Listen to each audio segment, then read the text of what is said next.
Okay, as threatened, I'm preparing a separate review podcast on architecture of the late 19th and 20th century. And in fact, some of this material, specifically the discussion of postmodern architecture, is not new at all. And the discussion of 19th and 20th century architecture is expanded on my earlier podcast. I did this basically because when I looked over the AP exams and started entering your Unit 12 exam, I discovered that a great deal of the test was going to be devoted to architecture, and I just simply hadn't spent enough time on it. So, moving back to the 19th century, the image on the left is a stairwell designed by Belgian Art Nouveau architect Victor Horta. He was Belgian. It's paired on the AP exam with Gaudi's famously weird apartment building, the Casa Milà. Gaudi's work was not easily categorized. He's really a standalone artist, but he's often put in the category of Art Nouveau. And remember that wild cathedral that's pictured on the upper right? So again, both Horta and Gaudi are generally associated with Art Nouveau, and through that with the earlier related arts and crafts school. I mention that because you will need to know it. You need to know those terms. So Art Nouveau and arts and crafts artists were dedicated basically to a synthesis of the fine and applied arts. They wanted buildings and their interiors to be works of art that harkened back to the great craftsmanship of the Middle Ages. But they did not reject modern materials, in this case iron and concrete. Yes, the Romans had concrete, but it really only reemerged as a major architectural element in the late 19th century when it could be reinforced with steel. So, you need to know both of these architects and designers and the general period of the works. I've put that information on the slide. Like many of the works that show up on this test, these structures were designed to capture organic elements. So Horta, like many Art Nouveau artists, used twining plant designs. Gaudi used curves, a natural shape in nature, and he really tried to create a building that looked like it had grown from the soil. Another term for this curving, unusual structure would be sculptural. Essentially, this is building as a plastic art. So here's a date question. What artistic painting movement is also going on at the very same time as, that is contemporaneous with these buildings? And I'm going to give you a very broad hint. Think Seurat, Gauguin, Van Gogh, and Cézanne. Those four comprised what school? Which ism? Louis Sullivan is often referred to as the father of skyscrapers and even as the father of modernism, so he's a fellow you need to know. He also coined the famous phrase, form follows function, which is going to be very important to the international style that follows him. Prior to the late 19th century, the weight of a multi-story building had to be supported principally by the strength of its walls. So the taller the building, the more the strain is placed on the lower sections of the building, since there were clearly engineering limits to the weight of load-bearing walls. So large designs meant massively thick walls on the ground floor and not very many windows. This doesn't work very well when you, for example, want stores on the ground floor. And it imposed definite limits on the building's height. So the development of cheap, versatile steel as a frame, as a reinforcing material, as a frame for windows, all sorts of uses, elevators, it transformed the rules for building. And this came at a time when the needs were changing as well. So America's in the midst of this rapid social and economic growth, and much of it is taking place in cities.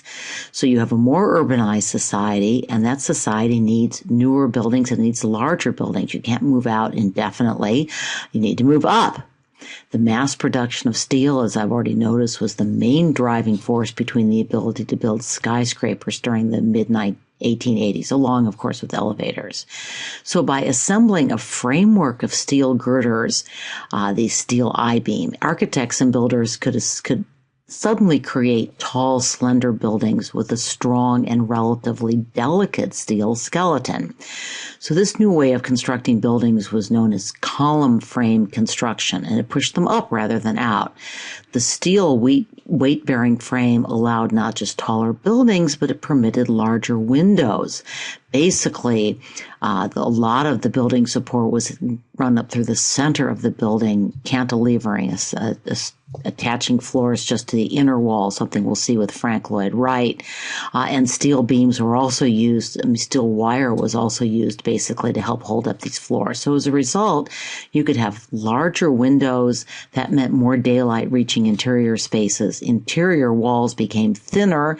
That created more usable and more flexible floor space, which was very useful for stores and also for offices. Again, form follows function. The word you want to keep in mind and use on essays here is verticality. This is Sullivan's Carson, Prairie, and Scott department store. It's no longer a department store, by the way. It's now the Louis Sullivan Center in Chicago. But at any rate, it's a popular AP image. So the building employed new technologies that made skyscrapers possible. We've just talked about them. Steel frames, also elevators. Steel permitted the large windows and the open and flexible interior spaces that were important for the building's function as a store. I realize I'm repeating myself, but these are important points. So here's a quote from a very influential book by Sullivan entitled, appropriately enough, The Tall Office Building. What is the characteristic of the tall office building? At once we answer, it is lofty. In other words, vertical. The force and power of altitude must be in it. It must be in every inch a proud and soaring thing, rising in sheer exaltation from the bottom to the top, a unit without a single dissenting line. And if you look at this building, you see those strong straight lines, particularly that rounded vertical column in the corner, actually rounded corner that draws your line up a little bit like the towers in a church. In this building, too, we see the large plate glass windows at the lower level, appropriate for a department store, again made possible by steel construction. The cylindrical corner tower that emphasizes the building's verticality, which is an important theme of Sullivan, and the Bauhaus and international style architects who followed him, at least when they were designing office buildings. But notice that the building also includes Art Nouveau style iron decoration. Sullivan worked before the international style gained ascendancy, and he never shared their rejection of ornamentation. In fact, ornamentation is really a feature of Louis Sullivan buildings, just as it's a feature of Art Deco buildings. And I realize now I did not include any Art Deco on this architecture review. That's a mistake. Take a look at the Chrysler building. I guess it doesn't show up on any of the AP exams, but boy, I could really see it showing up in the future. That's Art Deco. Again, it marries kind of international style, Louis Sullivan style verticality with much more focus on decoration. So in some ways, Louis Sullivan is in part an Art Deco kind of person as well, although Art Deco was more a reaction against international style, as postmoderns will be soon. At any rate, back to something that I know will be on the test. Louis Sullivan's most famous apprentice was Frank Lloyd Wright, who was also a Chicago architect, and really the most important proponent of what came to be known as the Prairie style or Prairie school. Sullivan is considered the founder, but I think it's really Wright's works that get the label of Prairie school because they tend to be lower, spread out, and kind of reflect, if you will, the horizon of the prairie. Okay, Frank Lloyd Wright shows up on a lot of AP exams. You need to know his works. This is his Roby house, which was built in an urban neighborhood on the south side of Chicago. I used to live about 10 blocks from it. The Roby house is paired with a famous work of de style architecture built in Holland around the same period and employing a somewhat similar architectural ethic. Both buildings, by the way, were private homes. Now, Wright was influenced not only by Sullivan, but also by the low-slung Japanese-style architecture. In fact, he designed a famous building for Tokyo, the Imperial Hotel, which I'll show you in a minute. Rietveld, the de style architect, was heavily influenced by fellow Dutch de style artist Piet Mondrian. I've stuck in one of Mondrian's geometric paintings just so you can see the resemblance. I think it's pretty clear. Interestingly enough, the two men never seemed to have met in person, although they were familiar with each other's works and viewed themselves as belonging to the same style, or the same ism, if you will. Both architects were very concerned about the livability of their homes and used open plans to encourage movement and interaction. Note that the buildings are not symmetric. They're balanced but not symmetric. And unlike the Gaudí and Horta designs we just saw, they employ geometric as opposed to organic lines. They're also fairly low-slung, don't use vaulted ceilings. The flat roof or low roof is typical of international style as well. I mentioned the Japanese influence on Wright. Here's his Imperial Hotel. It's since been torn down, partly because it was badly damaged during World War II. It's a real shame, I think. Another question you're going to get, in addition to structures, is both of the architects also designed, and here you have the answer, a Frank Lloyd Wright office chair on the left and a Rietveld armchair on the right. Believe it or not, that armchair on the right gets its own full set of image-based questions on one of the AP exams. So, you know it's a Dutch style designed by Gerrit Rietveld, right? And that Rietveld was channeling his inner Mondrian. So, does the chair look comfortable? Filled with kinetic energy, that means with movement?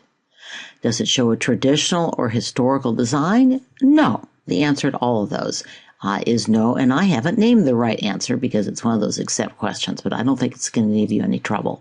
Think stillness and simplicity. I have to say that for me, at least, the chair does not evoke comfort. It doesn't conform to the shape of the human body, doesn't really show any form in nature. It's all about the artist's preoccupation with formal geometry. And what is it made of? Since I think it's hard to tell, I'm going to give you the answer. It's made of plywood painted. Do you notice a certain Frank Lloyd Wright theme here? As always, the College Board wants you to associate Wright with an effort to find an organic relationship between structure and site. They think it exists even for the Roby House, even though it was built in an urban neighborhood. I'm a little skeptical about that one. As I said, I know the neighborhood. But at any rate, the relationship between structure and site is very clear in this particular work. This is another Wright theme particularly beloved to the College Board, the use of cantilevering. So you see those balconies extending out over the water. They're cantilevered. That means they're attached to the building at a central point rather than in the exterior. So they're not supported. They don't have outer supporting walls. I think I noted in my earlier podcast that millions of dollars had to be spent shoring them up. Some of these new technologies worked better than others. Something I did not talk about in my earlier podcast on architecture was that Wright focused on the hearth as the center of the home. That's true of both the Roby House and Falling Water, as this picture shows. Notice again that he employs open plans. There's a lot of concern about livability with these architects. Well, the College Board's going to ask you to recognize the building on top, which is the same as the building at the bottom, but shot from an angle that does not give away the answer. I'm giving away the answer. You need to know the Bauhaus School. It was a school of architecture and design of crafts, founded in Weimar, Germany after World War I by Walter Gropius, continued by Mies van der Rohe. It was incubating ground for what came to be known as the International Style. These were the form follows function guys. That phrase was originally Louis Sullivan, but it's really the International Style that made it their mantra. They were enamored of modern construction technology, particularly poured concrete, reinforced concrete, that is. They liked simple, clean lines without architectural ornamentation or embellishment, but they retained that strong focus of excellence in craftsmanship that was an element of the arts and craft movement and of Art Nouveau. So basically, they didn't share that longing for medieval times, but they did like the idea that designers and craftsmen, architects should all work together.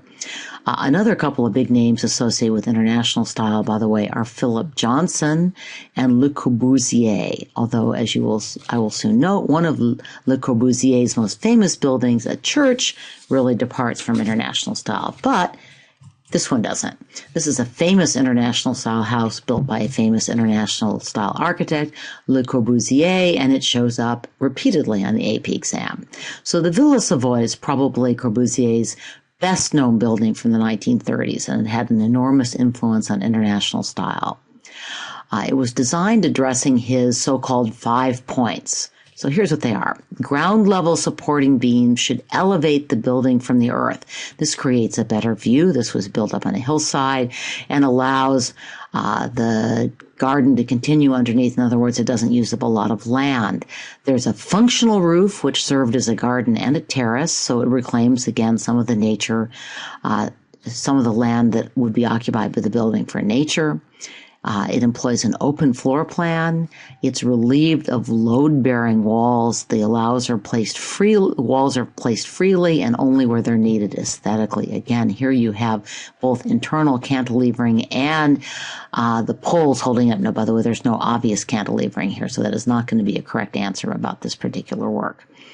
You have long horizontal windows that provide illumination and ventilation. Again, notice that when it comes to housing, the international style tends to be more horizontal. When it comes to office buildings, more vertical. This shows up in Prairie style architecture as well. You have unornamented facades. Basically, they're just a skin for the wall and windows. Unlike his early town villas, Le Corbusier was able to design all four sides of this house in response to the view and the orientation of the sun, so he did pay attention to the natural surroundings. It was basically designed as a rational design for living. Le Corbusier used the term houses should be a machine for living. Like other architects of the Bauhaus international style, Le Corbusier was interested in exploring the potential of new materials and new technology. So again, this building is also made of reinforced concrete. So while the Villa Savoye shows up more frequently on AP exams, the Seagram building is in some ways a more typical and famous example of the international style, which we really associate with ornamented glass and steel rectangles that fill up most American cities, really most cities worldwide. So here's a question on the Seagram building that did appear on the AP exam. By the way, Mark Rothko was hired to design the murals for the Four Seasons restaurant on the opening floor of the Seagram building. He got a long way toward the project and then decided it was just too much of a cave into capitalist modernity than he wanted to make. I haven't seen that on the AP exam, but I thought it was an interesting note. At any rate, I've already talked about the technological innovations such as the I-beam steel frame and steel reinforced concrete that made this kind of building possible. Other technological features of these very high skyscrapers are floors that cantilever from the interior frame. In other words, they're tied in structurally in the interior. The mechanics go through the interior, which leaves the exterior open to these window walls. They include window or curtain walls. These are actually often hung from the floor above. They open the building to light. They are not part of the structural support of the building. You see highly geometric forms that show the influence of Mondrian and de style, maybe even Cubism. You see the less is more philosophy. Lack of ornamentation. It's worth noting that New York City's setback laws required architects to terrace their structures back from the curb to allow sunlight to penetrate to the street. They were worried that New York was basically becoming a city of urban canyons.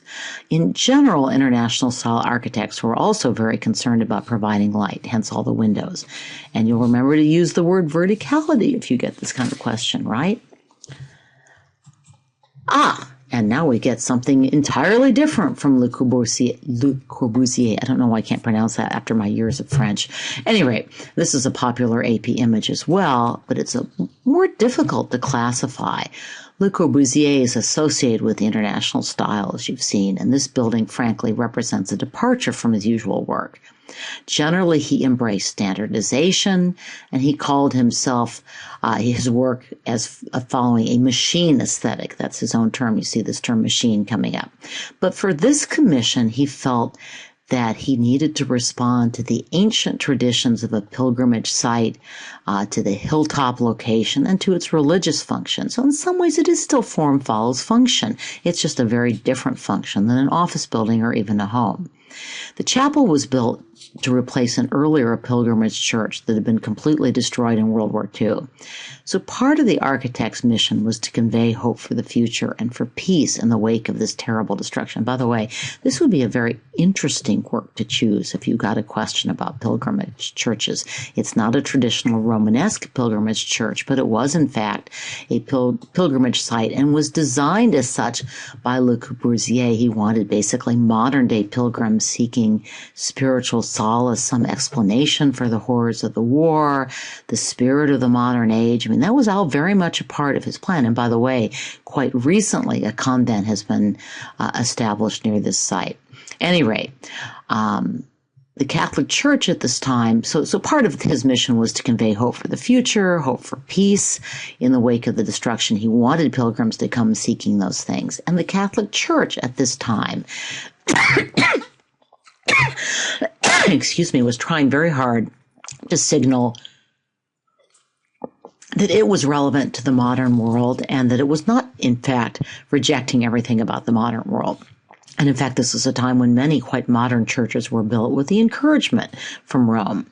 So the structure is built mostly of concrete, and it's comparatively small, enclosed by thick walls, so you don't have those glass curtain walls. You don't have the internal structure. In this case, you really do have. But what's interesting is the walls are not, in fact, supporting the roof. Instead, the roof is supported by columns embedded in the walls, kind of like those columns we saw in the Savoy Villa. So the result is that you can have a much more dramatic roof designed quite deliberately to look like a sail billowing in the windy currents of the hilltop. So a reference to the site, but also, to sort of sailing into the future. It's a very metaphorical building. In the interior, I actually should have included an interior shot.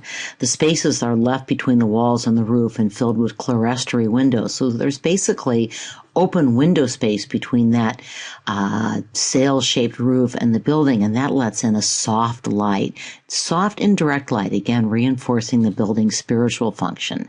So again, in some ways this building really does obey the form follows function rule, just with a very different function than the usual Le Corbusier house or office. Oh, and I just can't get rid of that name. So his Chapelle de Notre Dame is paired with a building that does not appear in the textbook. And I'm guessing the College Board didn't, in fact, expect you to know it, since they tell you the architect. It's Frank Lloyd Wright again. I'm going to tell you that this is his Unity Temple, built in Oak Park, Illinois, a suburb of Chicago where Wright lived and built many buildings. Unity Temple was a Universalist church, which was very closely associated with Unitarian churches, and Wright, interestingly, was a Unitarian. So, at any rate, you need to know the function of both buildings. That should be obvious at this point. You need to know the general date of Le Corbusier's chapel. It was consecrated in 1955. That should be easy to remember since you know it replaced a church destroyed in the war, World War II, that is. Also, keep in mind the deliberately sculptural organic form of Le Corbusier's building. Again, unlike his usual style, but appropriate to the site and the building's function. Now, back to Unity Temple. Whose earlier work does it echo? Now, I actually thought this was a tough and maybe even an unfair question. I know, and the College Board graders know, that Frank Lloyd Wright was an apprentice of Louis Sullivan and was strongly influenced by his work. I think the question's unfair, though, because the building, while it follows Sullivan's form, follows function mantra, doesn't really look as much like a Sullivan building to me. It is, however, clearly in the Prairie style associated with Frank Lloyd Wright. And Sullivan is sometimes considered the founder of that style, so it is showing the influence of Louis Sullivan. What are those elements projecting from the roof of the Unity Temple? Again, they are cantilevers or concrete structures that are tied to one side of the walls. Not quite balconies, but a very distinctive Frank Lloyd Wright style and something that the College Board refers to on multiple exams. For the final question on this pair of buildings, note, no glass curtain walls, no harking back to earlier architectural styles. These are modern, not postmodern buildings. It's one of those accept questions. I haven't given you the answer, but I've given you all the wrong answers. So this building, and yes, it is still another Frank Lloyd Wright building, is classified as modernist, although I think it looks a little like some of the postmodern structures that we're going to see very soon. At any rate, it's a very famous modernist building, and it's very easy to recognize. And it's also, by the way, a great place to see modern art, so put it on the list. You know the architect, know the location, and that it was designed to be, and still is, an art museum. The other thing you should note about is that like the Gaudi apartment building, like the Le Corbusier chapel at Ronchamp, this building is designed to be a kind of sculpture, or at least to reflect sculptural organic forms. The building material is reinforced concrete. Note this is not the same material as the other Guggenheim Museum, which you're going to see in a minute, and which is paired with this building in a set of questions. This image is not on your test, but it very easily could be on May. It's a famous, iconic building, very famous modernist building, recognizable, and again, very sculptural in its design. Since the Guggenheim is classed as modernist, this would be classed as modernist as well. Look at the dates. But I think it has more of a postmodern flair than, say, the glass and steel boxes like the Seagram building. Now we get to the other Guggenheim. Know the architect, Frank Gehry, and the building material, which in this case, believe it or not, is titanium. This is a very postmodern building. Actually, I'm in my second to last slide, I'm going to call it a deconstructivist building and explain what that means. There's almost an anti-geometry in the design, but it too is highly sculptural. Are these organic forms? I don't know. What do you think? He describes them as a kind of metal flower, so I think the architect does in fact intend them to seem organic. So I've already gone over the questions on the two Guggenheims, but this slide gives you a chance to see them together to contrast the highly geometric modernist building by Wright with the more fanciful, organic, sculptural, playful postmodernist structure by Gehry. Actually, they're both really sculptural. Okay, I have not seen this work on any AP exams, but that amazes me, and maybe they're just waiting for 2014. Of course, this could have appeared on one of the shorter multiple choice image questions from an exam that hasn't been released. Think that's very likely. At any rate, it's true that this work is a little hard to pigeonhole. It's not precisely a building. It's not precisely a sculpture. It's too permanent to be an installation. Maybe it's an earthwork. It's cut into the earth, and it's made up of stone, which is an organic material. But notice the stone is worked, unlike the stone, say, in spiral jetty. So an earthwork like sun tunnels might actually be a better comparison. This was highly controversial when first proposed, when Maya Lin won the competition as a very young woman. Critics found the monument too stark. They found it too unheroic. It's become much more popular over time, in part, I think, because so many people are genuinely moved by the experience. I know I was moved by the experience of walking down this long corridor and reading the names of the fallen. In many ways, the lack of adornment seems to make the names more visible and therefore more important. By the way, some heroic statues were eventually added to the complex to appease the critics, and actually, they make an important point as well. This stone was deliberately chosen for its reflective quality. When a visitor looks on the wall, his or her reflection can be seen simultaneously with the engraved names. And really that symbolically brings the past and present together, which was a part of the architect's design intention.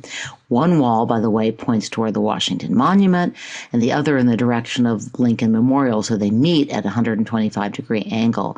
And again, this ties the monument and the fallen to American history, to monuments of American greatness and patriotism. So I think, in fact, it does add a heroic element, just a different kind of heroic element. By the way, visitors to the wall sometimes take pieces of paper and place it over a name and rub a pen or pencil over it. This is really fitting with the postmodern ethic of encouraging active participation of the viewer in the art experience. And I'm going to use that as a segue into postmodernism. This is the former AT&T building. It's now the Sony building in New York City, designed by Philip Johnson, who is the same fellow who helped design the Seagram building.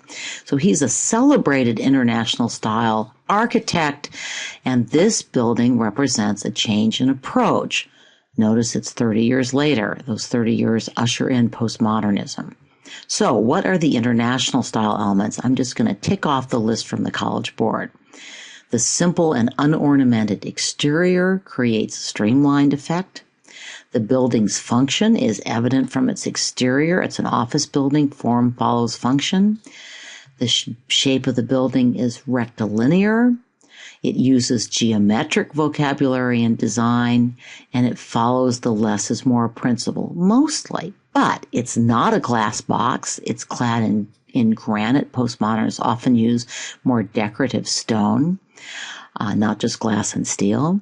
The building has a distinctive look. It isn't as uniform as most modernist work. And in particular, it has that very distinctive top, which kind of imitates 18th century decorative effects. It's called the Chippendale effect, and not necessarily meant to be a flattering term, but it's whimsical. It's basically looking like the top of a Chippendale highboy. Also harking back, it's a broken pediment. So it's really harking back in some ways to Greek architecture.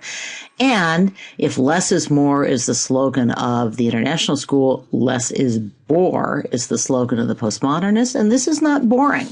That decorative element, is a very different style. And speaking of not being boring, this is another famous postmodern building. It is the Georges Pompidou Cultural Center in Paris. It houses, among other things, the largest modern art museum in Europe. So here's a little wisdom from Wikipedia, which I thought had a very good write-up on this. Well, at first the building was very controversial. National Geographic described the reaction to the design as love at second sight. An article in the more conservative French newspaper Le Figaro declared Paris has its own monster, just like the one in Loch Ness. 2 decades later, though, while reporting on how the architect Richard Rogers had just won the Pritzker Prize in 2007, the New York Times notes that the design of the center, quote, turned the architecture world upside down, and that, quote, Mr. Rogers earned a reputation as a high-tech iconoclast, remember that image breaker, with the completion of the 1977 Pompidou Center, oops, I should have put the date on that, with its exposed skeleton of brightly colored tubes for mechanical systems. The Pritzker jury said that Pompidou, quote, revolutionized museums, transforming what had once been elite monuments into popular places of social and cultural exchange, woven into the heart of the city. The building was so modern and efficient, it stood out from those around it. The outside of the building reflects the modern art it held inside. So in a weird sort of way, form follows function. The center shows that high-tech style will be the future. So initially, all of the functional structural elements of the building were color-coded. The green pipes were for plumbing, the blue ducts were for climate control, electrical wires were in yellow, circulation elements and devices for safety, such as fire extinguishers, were red. Some of these colors have been muted down in recent years. Nevertheless, this interest in color is an aspect of postmodernism. So is the emphasis on audience participation and involvement, the whimsy, the sense of humor, a certain amount of in-your-face daring. By the way, in front of the Pompidou Center is a 25-foot tall sculpture called Horizontal by Alexander Calder. His mobile sculptures are so distinctive that the College Board might well ask you to recognize one that you hadn't seen before. And I know they're going to ask, and I believe the general multiple choice questions, what those are called. They're called mobiles or kinetic sculpture, that is moving sculpture. Okay, when you see these two images together, paired together by the College Board, I at least expected that the evil wizards were looking for comparisons between modern and postmodern architecture. I was surprised that the questions don't really go there.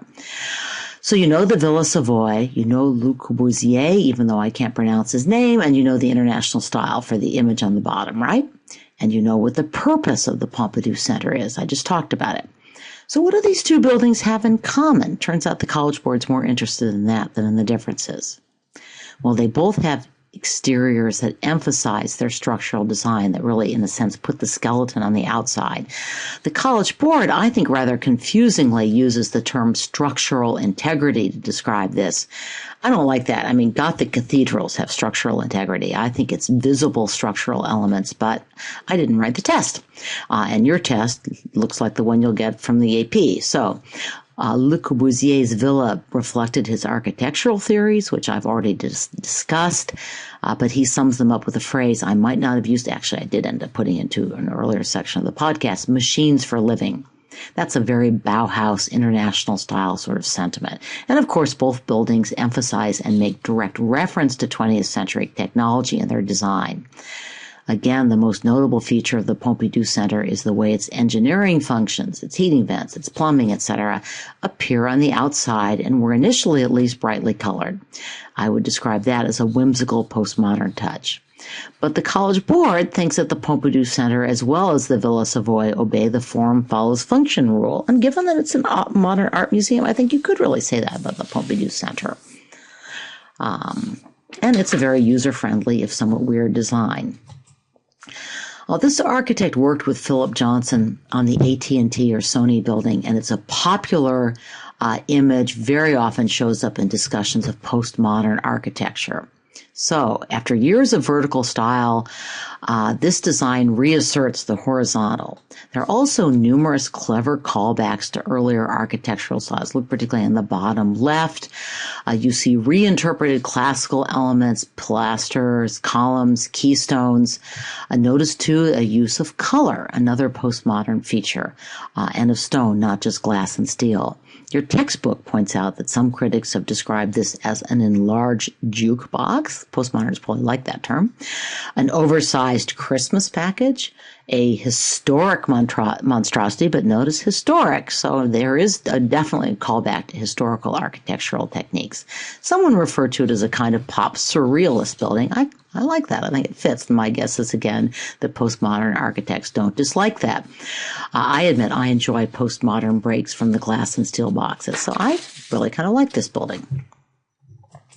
Okay, here's a 2011 question that pairs two postmodern buildings, and I'm going to read what the grading rubrics say because I think they're a very helpful review of postmodernism. We're going to go back to the Venturi house, in fact, houses, in just a minute. So, from the College Board, in the later 1960s and 1970s, some practitioners, critics, and audiences began to perceive modern architecture as cold, detached from human needs, and often lacking in comfort or utility.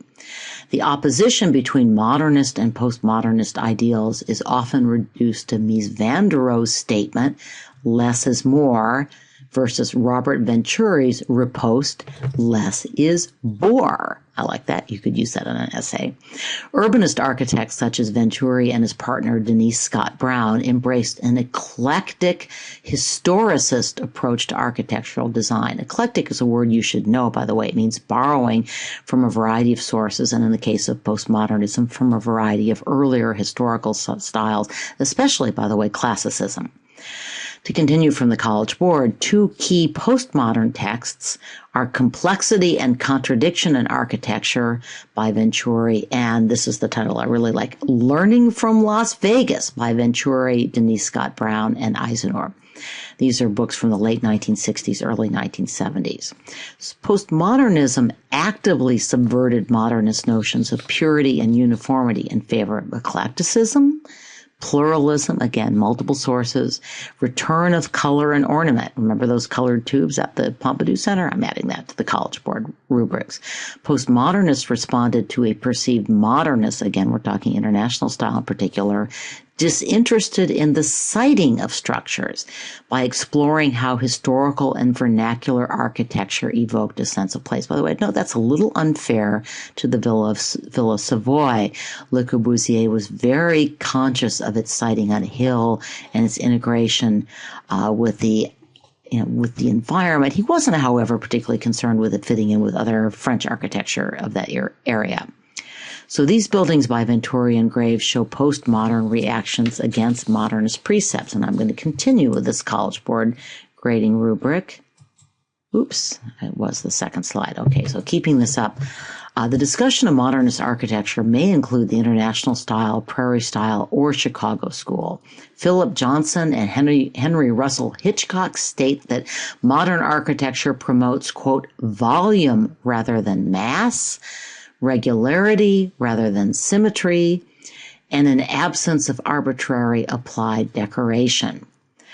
In general, modernist architecture employs a visible use of new technology and industrial materials, minimal ornamentation, abstraction of architectural form into geometric shapes, the philosophy form follows function, and the embrace of such design elements as flat roofs and ribbon fenestration, which is just a fancy word for long vertical windows. This should all be review, but I think it's useful review. And here are the College Board's points to remember about postmodernism. Formal and conceptual elements of postmodern architecture include embrace of historical styles, a fascination with ornament and color, an interest in individuality and complexity of design, a certain lightheartedness or playfulness in design. There's a little Dada element here, I think. That's my addition. And asymmetry and juxtaposition of disparate forms and materials. They are not concerned with consistency. Think about the Gary Guggenheim Museum, which we saw earlier in the podcast. Oops. Now I need to go forward again. Sorry about that. Okay. This example is not on your test, but it is in your textbook, and I could actually see it showing up on the test since it's such a great example of postmodern architecture. Look at the textbook version, which is all lit up with colored lights. It's on page 1063. So the piazza is a monument to the Italian-American community and their contribution to the city of New Orleans. So the architecture includes all sorts of historical references to Italian history, including, of course, classical styles, and you see the Roman arch. And it has a close tie to place, which is part of postmodernism. It's also, frankly, a lot more over the top and playful. I think it's great, but I would have to note that this square has not held up very well. Many of the experimental materials he used, some of the tiles, for example, turned out to deteriorate rapidly. Most significantly, it was badly sited. It was sited in a somewhat dangerous neighborhood near a bunch of tall buildings. It really didn't get the foot traffic or that was needed, so it didn't attract the retail and restaurants that the architect had hoped for and planned for. So here's what Wikipedia said. I thought that was interesting. By the turn of the new millennium, the Piazza d'Italia was largely unfrequented by and unknown to people of New Orleans and was sometimes referred to as the first postmodern ruin. The city then mounted a major restoration effort, and note that this is restoration for an architectural feature that is only a quarter century old. It remains to be seen whether it's going to turn out to become a more popular place in New Orleans. I couldn't actually find anything really recent about it. I'm going to be in New Orleans next fall, and I'm going to go check it out. Okay, I promised we would return to Venturi's houses. It would not surprise me at all to see the College Board pair one of these with the Rietveld, the Steel House, or a Frank Lloyd Wright house, or the Villa Savoy. In other words, another machine for living, if you will. So what makes this postmodern? Well, the geometry is more whimsical and varied. It's also, by the way, more vertical, lofty, not as much focus on the horizontal. In houses, the international style tended to be quite vertical and quite horizontal in its focus and flat-roofed, unlike the very vertical focus of the office buildings. But remember, this is the guy who wrote a book entitled Learning from Las Vegas. He likes razzle-dazzle. He likes designs that catch the eye. He also likes callbacks to earlier architectural features. Again, you see kind of an arch in the front. And he thinks houses should reflect their settings. This is a rural house, and it includes references basically to barns and other farm buildings. Venturi described it as a decorated shed. So here's a view from the back, and it gives you more a sense of the variety of shapes and roof lines that he employed. Notice again that postmodern architects like vaulted ceilings, oddly shaped slanting roofs, even that extra space, even if that extra space isn't useful, less is more and all that. Here is a house that appears in your exam, so I could imagine it showing up in the AP exam. It's in Delaware. It's not otherwise identified. Note the entryway is what your textbook calls an asymmetrical parody of a neoclassical portico. So often when the postmodernists use earlier architectural techniques, they change them sometimes. They simplify them, sometimes they modify them, sometimes they may be making a little fun of them. So here's the house's interior. This is not in your textbook or on the test, but I thought it was the use of color, the appropriation and modification of earlier architectural styles, and above all, the sense of fun. I'll make this a characteristic postmodern interior, and I just thought you'd enjoy seeing it.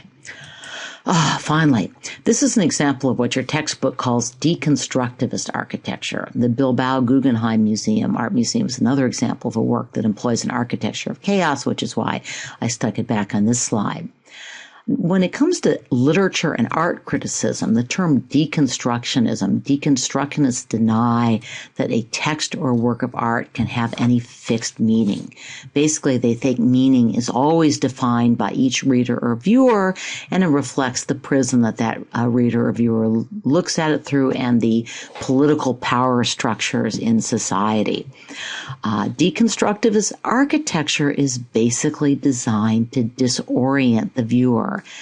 By disrupting expectations, the theory goes, it will encourage a viewer to examine or rethink his or her expectations, essentially to interpret the building as a text in a deconstructionist way. So, have you ever seen the movie The Sixth Sense with Bruce Willis? I think that's an example of a deconstructivist movie, and one that's clearly influenced by deconstructionism as a movement. It's also a good movie, in my opinion, kind of a fun thriller. Well, has architecture gotten weird enough for you? I have to wonder how these buildings and how some of the art we've seen at the end of this unit is really going to hold up over time. I personally don't think Caravaggio or Rembrandt or Picasso, for that matter, are seeing a lot of scary competition, but I could be wrong. Let 50 years pass and ask your grandkids. Meanwhile, study hard for this test, okay? It will help you on the big one in May as well.